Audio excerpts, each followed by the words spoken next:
Coucou les crocheteuses! Aujourd'hui, je vous apprends un nouveau truc au crochet. Enfin, j'essaye. On est donc parti pour la toute première vidéo de cette série sur la bibliothèque de points au crochet. Je vous ai fait ici deux échantillons différents du même point avec deux fils différents pour que vous ayez une petite idée de ce à quoi ça peut ressembler. Donc voici la version avec un fil uni. Et voilà ce que ça donne avec un fil multicolore. J'aime vraiment trop ce point avec un fil multicolore. Je trouve que ça rend hyper bien. Moi, je l'avais utilisé pour une couverture. C'est vraiment très joli. Et vous verrez, malgré les mailles en l'air, finalement, c'est quelque chose qui n'est pas du tout ajouré. Voilà du coup à quoi ressemble le point granité. Pour faire ce point-là, tout ce que vous avez besoin de savoir faire, c'est bien évidemment une chaînette, des mailles en l'air et des mailles serrées. C'est vraiment tout ce dont vous avez besoin ici. C'est vraiment un point qui est hyper simple. On passe au tuto. Je vous montre tout de suite comment on le crochette. Alors ici, j'ai pris un fil vraiment très simple en acrylique et un crochet 5 mm pour aller avec. Vous pouvez bien évidemment choisir le fil que vous souhaitez, le crochet adapté, ce n'est pas un souci. Pour commencer avec ce point, on va toujours avoir besoin d'une chaînette avec un nombre de mailles pair. Donc, je vais en faire ici 16.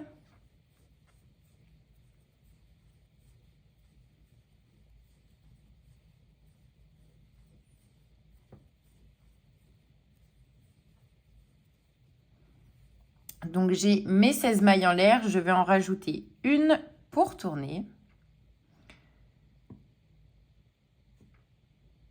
Et dans la troisième maille en l'air à partir de mon crochet, donc j'ai 1, 2 et 3, je vais venir faire une maille serrée.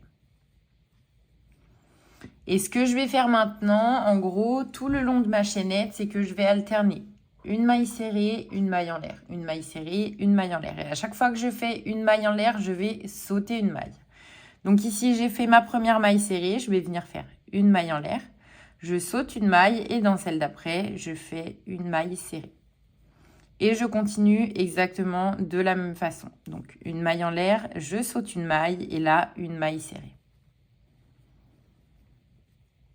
Une maille en l'air, je saute une maille serrée. Et je continue comme ça jusqu'au bout.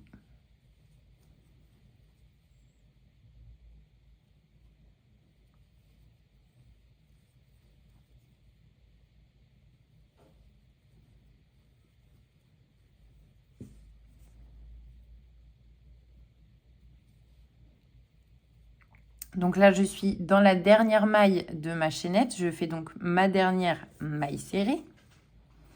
Si à ce moment-là, vous ne tombez pas bien et que vous avez une maille en l'air de trop, c'est probablement que vous vous êtes trompé au moment de votre chaînette et que vous aviez crocheté un nombre impair ou alors qu'au moment de tourner, vous avez sauté une maille de trop ou une maille de moins.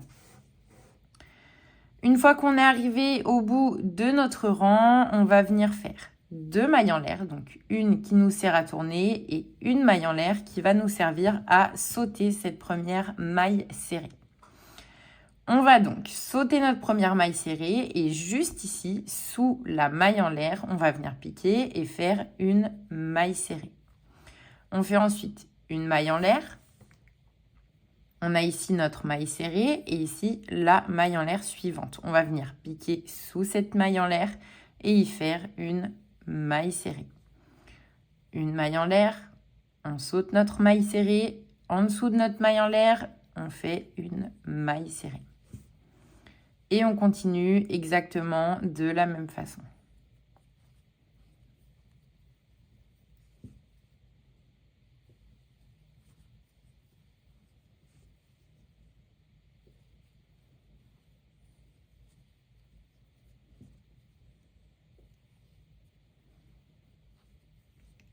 Ici, je fais une maille en l'air. J'arrive à la fin de mon rang. Donc ici, on voit bien que j'ai ma dernière maille serrée. Et ici, j'ai mes mailles en l'air qui m'avaient permis à tourner.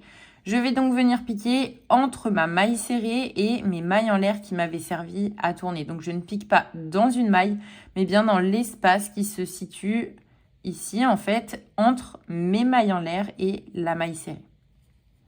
Hop, et je viens y faire une maille serrée pour terminer le rang. Une fois que j'ai terminé mon rang, exactement comme j'ai commencé le rang que je viens de finir, je vais faire 2 mailles en l'air, je retourne et je vais venir ici, sous ma maille en l'air, faire une maille serrée.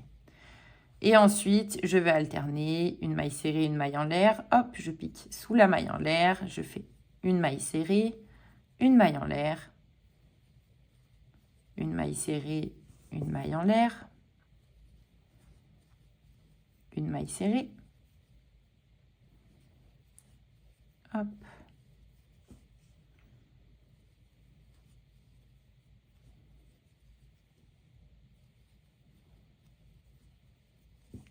Ici, j'arrive à la fin de mon rang. J'ai donc ma dernière maille serrée qui se trouve juste ici et mes 2 mailles en l'air qui m'avaient servi pour tourner juste là.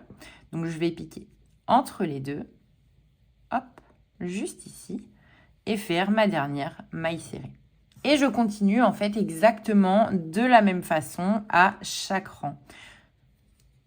Donc, voilà à quoi ressemblent mes premiers rangs. Et si je continue un peu plus longtemps, voilà ce que j'obtiendrai par la suite. Cet échantillon-là est un petit peu plus serré que celui que je viens de vous montrer en crochetant parce que j'ai utilisé un crochet, il me semble, d'1/2 millimètre plus petit. De mémoire, pour crocheter celui-ci, j'avais utilisé un crochet numéro 4,5 et ici, on est avec un crochet numéro 5. Donc, vous voyez que il y a des petits trous légèrement plus visibles. Mais bon, faut vraiment chercher. Voilà donc à quoi ressemble mon point granité. Je ne vous montre pas plus de rangs parce que c'est vraiment tout le temps la même chose. On commence nos rangs par 2 mailles en l'air et on les termine par une maille serrée dans l'espace entre les 2 mailles en l'air et la dernière maille serrée du rang précédent. Si tu as des questions, n'hésite pas à les poser dans les commentaires. Tous les liens qui peuvent être utiles sont dispo dans la description. Je t'invite à t'abonner à mes réseaux sociaux ainsi qu'à ma chaîne YouTube. Et en attendant, je te dis bisous et bon crochet!